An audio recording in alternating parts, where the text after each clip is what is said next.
Hello everybody, in this episode I'm going to be showing you how to be able to make a clicking system.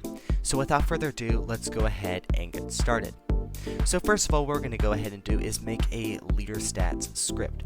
So we're going to head over to server script service, we're going to click on script, we're going to delete print hello world, and we're going to go ahead and start writing our script.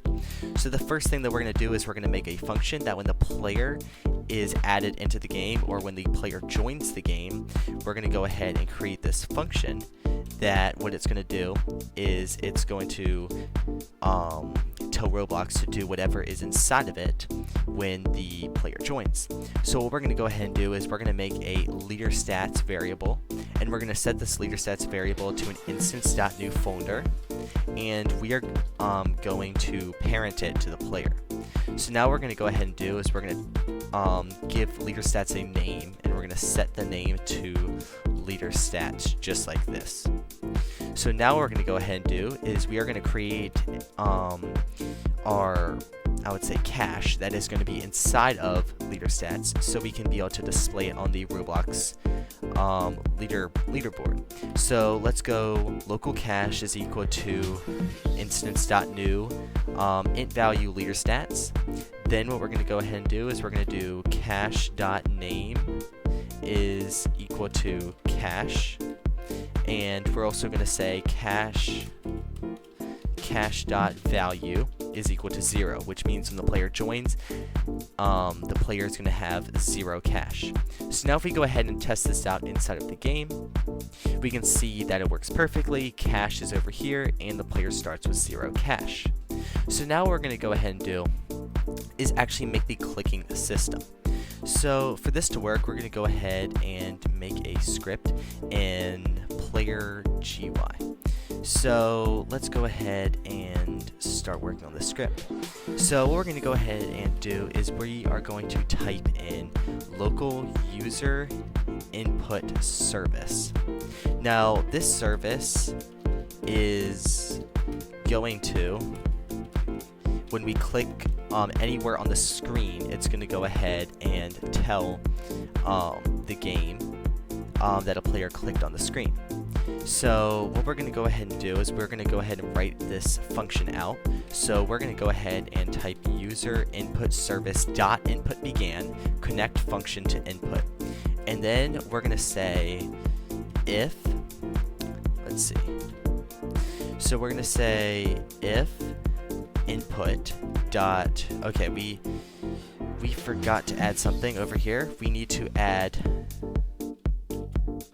game processed event to this, and now we're going to type in if input dot user input type is equal to enum dot user input type dot mouse button 1 and not game process event then.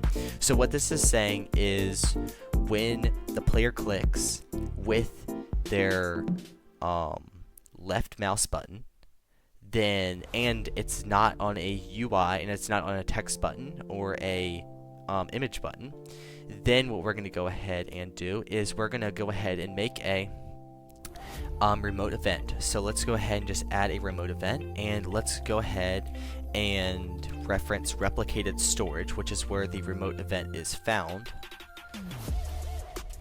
is equal to game get service. We're going to say remote replicated storage, and then from there we're going to type in local remote event is equal to replicated storage. We're going to wait for the child remote event, and then for remote event we're going to type in remote event fire server. So what this is going to do is when the player clicks on the screen, it's going to fire to the server. So now what we're going to go ahead and do is make another script in server script service, because we fired to the server from the client, because we need to know if the client is able to click. We need to know if the client clicks the screen. So what we're going to go ahead and do is we're going to reference replicated storage once again on the server. Then we're also going to reference our remote event. We're going to reference that remote event is equal to replicated storage. We're going to do the same thing. So now what we're going to go ahead and do is we're going to say remote event on server event connect function player. So now what this is going to do is when our remote event, so when the server fires, it's going to go to the server, it's going to connect to the server, and whatever is inside this function is going to go. And it also has the parameter player, meaning that the player was the one who clicked it. So now what we're going to go ahead and do is we are going to reference our leader stats folder. So we're going to go local leader stats. Well, we can maybe just go straight to clicks. We could do local clicks is equal to player.player GUI. No, not player GUI. Sorry, player.leader stats. Wait for child. Wait for child. Then we can go ahead and type in clicks. So this is referencing that the player, we're referencing the player that clicked. Then we're referencing leader stats, because remember, leader stats is inside a player. And then wait for child, we're gonna wait for clicks.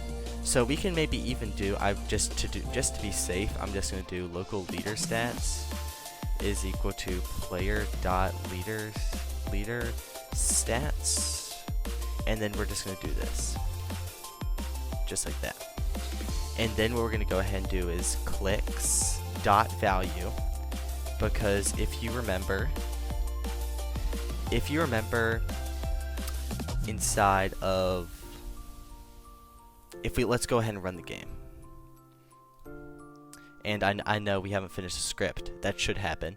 But if we go into players, we can see that inside cache there is a value that is set to 0. So we want to actually change that value. So when the player clicks, it's going to go ahead and gain to 1. So now if we go ahead and stop and go back to our and we would have gotten that error we would have gotten an error anyhow, because it should be cache actually. It should be cache, not clicks. So cache right there. So now that we have local cache is equal to leader stats wait for child cache, that makes more sense. Okay, so local cache is plus equal to 1.